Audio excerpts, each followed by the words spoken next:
Namaste children, welcome back to the class. I hope you have been subscribed to the Sadan Guide Center, and today we will see the problems based on the properties of parallelogram and rhombus. As we have learned the properties in the previous part, and today we'll see that find the remaining angles in the following quadrilaterals.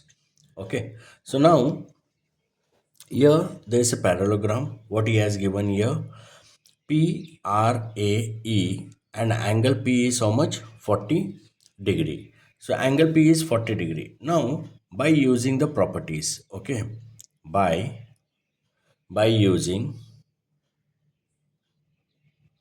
parallelogram properties,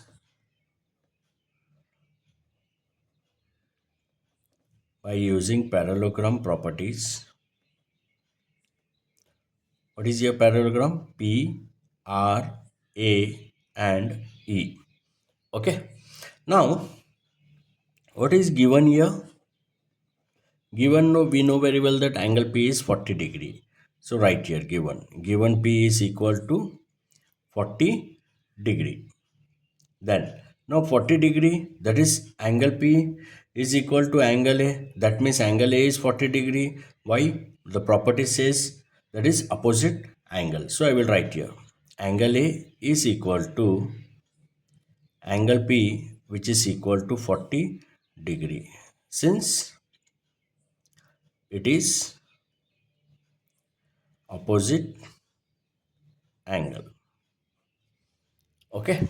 Now next one, that is we know very well that there is an angle, supplementary angle, what we have learned in the property, that is 180 degree. Now I will write here angle R. I will take angle R, which is equal to 180 degree minus 40 degree, which is nothing but 140 degree. Now 140 degree, since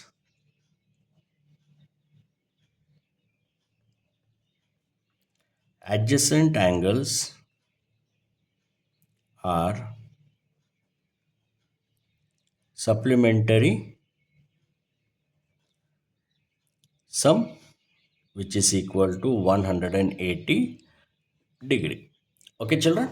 Now then remaining angle, what we have? Angle E and angle R. So now angle R we got 140 degree now already. Now that is opposite again, that is angle E is equal to angle R, which is equal to 140 degree. Again children, always you have to write the reason here. Okay, since it is again a opposite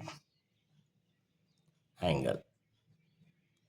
Okay, now therefore what are the remaining angles what we got now? That is angle R is equal to 140 degree, then angle A is equal to 40 degree, then angle E is equal to 140 degree. Okay, now second one, second figure, same thing, same parallelogram. Right, now again by using parallelogram property,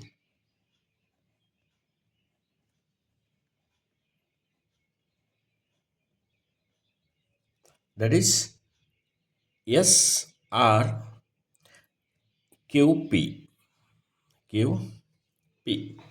Now SRQP. Now again here given what we have given here, sorry, in the question, that is 110 degree. So 110 degree for whom? Angle P. We'll mention here angle P is equal to 110 degree. Now again same like how we have done in the previous problem, by opposite angle property and the supplementary angle, same we'll find here. Here in, that is angle P equal to 110 degree, then angle R is equal to angle P is equal to 110 degree. Reason, as I told, that always give the reason here, since it is a opposite angle. Next, again angle S is equal to 180 degree minus 110 degree, which is equal to 70 degree. Here the again here we'll write the reason, that is adjacent angles. Then angle Q is equal to, which is equal to 70 degree. Here since that is opposite angle. Clear children? Right? Now, therefore, what are the values now we have got? That is angle S is equal to 70 degree. Angle R is equal to 110 degree. And angle Q 70 degree. I hope you understood with this both the problems. Okay. And next, third and fourth, we'll see it in the next video. Thank you, children.